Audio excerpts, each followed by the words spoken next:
Mr. Speaker,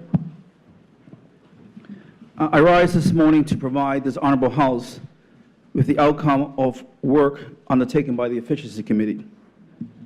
Mr. Speaker, honorable members will recall that in March 2018, the Premier and Minister of Finance appointed the Efficiency Committee on the authority of Section 61(4) of the Bermuda Constitution. This committee met 32 times between the dates of 13th of March 2018 and March 31st, 2019. Its purpose and remit was to review the functioning of all government departments to recommend improvements in the efficiency of operations.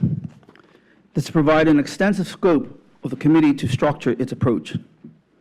Mr. Speaker, the committee consisted of the following individuals. Yours truly, Wayne Furbert, Ms. Sherry Leon Witter, Permanent Secretary of Government Reform, Ms. Tina Tucker, Director of Budget, Ms. Iantha Fox, Senior Management Consultant, Edward Bowl, Jr., BPSU Representative, Glenn Simmons, BIU Representative, Senator James Jardine, JP, Mr. Richard James, and Karamako Darrell Dickens, Bermuda IT Representative at that time. Mr. Speaker, the committee determined to focus on those areas where the greatest value could be achieved. Its work included a review of the Office of the Tax Commissioner, Registrar of Companies, Social Insurance, Office of Project Management and Procurement, overtime and wages in various departments, boards and committees, and cross-ministry expenditure on materials and supplies, to name a few.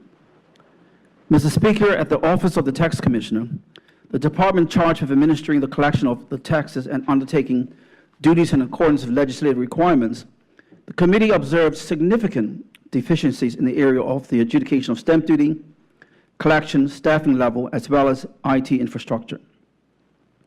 The committee identified processing deficiencies that resulted in $354,972 worth of expired uncashed checks, one check dated as far back as 2006. Further, unadjudicated stamp duty on some 1,590 property conveying files highlighted a huge backlog of work with the resulting loss in significant amounts of revenue for the Bermuda government, representing the region of $8 million. What's more, some 318 files dated as far back as 2013. Mr. Speaker, with the committee's intervention, I'm pleased to report that the OTC has now recovered a total of 315,578 of the 354,972 expired checks. Further, of the 8 million of unadjudicated stamps, the OTC has now received 3,859,731 in cash, and a further 2,951,238 has been billed but not yet collected. Mr. Speaker, Parliament should be aware that the Efficiency Committee identified a significant shortage of staff due to the hiring freeze of the former government. This had a significant impact on auditing businesses to ensure that they were paying payroll tax and collecting accounts receivable. Following a series of meetings with the Tax Commissioner and his management team, which included a review of extensive data points, the committee advanced recommendations to date that resulted in, in addition, 4 temporary resources and the collection of $3 million of owed debt. Mr. Speaker, the support of the Efficiency Committee to the Office of the Tax Commissioner has resulted in a significant administrative process related to the adjudication and collection of taxes, with that office now in a position to complete a full review of its systems, requirements to take the necessary steps to maximize efficiency through the further automation of processes. As a result, the committee recommendations, the OTC will now recoup about $800,000 paid in credit card processing fees, which has historically been paid out of the consolidated fund. Mr. Speaker, the committee's work at the Office of the Tax Commissioner alone has a multi-million-dollar impact on the consolidated fund. Mr. Speaker, at the Office of Social Insurance, the committee reviewed, in consultation with the Director, the matter of outstanding accounts receivable for social insurance,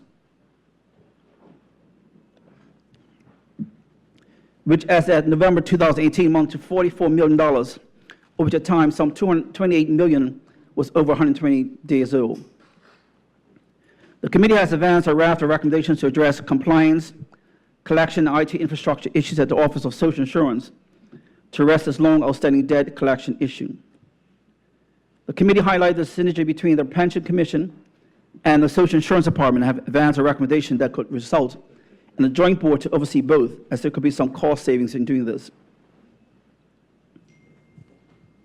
Mr. Speaker, the Efficiency Committee worked with the Department of Immigration, other relevant government departments, the Chamber of Commerce Real Estate Division, and a representative from the local legal fraternity to review the process of alien licenses for the purchase of Bermuda property.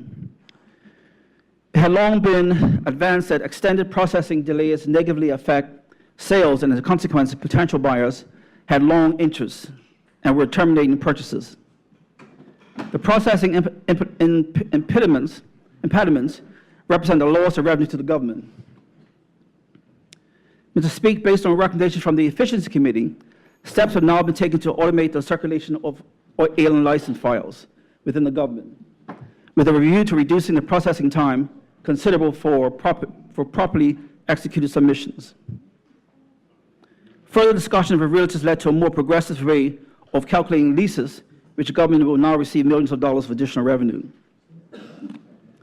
Mr. Speaker, other Efficiency Committee recommendations related to procurement of material supplies has reignited the drive towards framework agreements for the government, and work is currently in channel via the Office of Project Management and Procurement to consolidate government's buying power across a number of areas.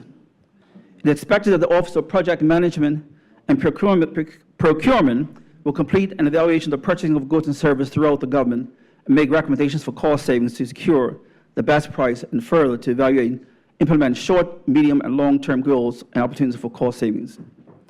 Mr. Speaker, the committee made 93 recommendations covering a wide range of departments. These include 24 recommendations for immediate change, 69 recommendations for medium to long-term changes. Mr. Speaker, the cost to the taxpayer for the work of the Efficiency Committee was $130,000. However, with the improvement in efficiency and better controls, the committee was able to obtain revenue for the taxpayer over $12 million, a return of investment of over 9,130%. Mr. Speaker, the committee remains grateful for the candor and keenness shown by the public officers with whom we met. All expressed an appreciation for the support of the committee in advancing collaborative recommendations to address long-outstanding issues. Mr. Speaker, in closing, I'd like to thank those members of the Efficiency Committee for their time and efforts in this venture. Particularly, I'd like to recognize and thank Mr. Senator James Jardine and Mr. Richard James, who did extra work on the side. The contribution was valuable. Their advice was very much appreciated. Thank you, Mr. Speaker.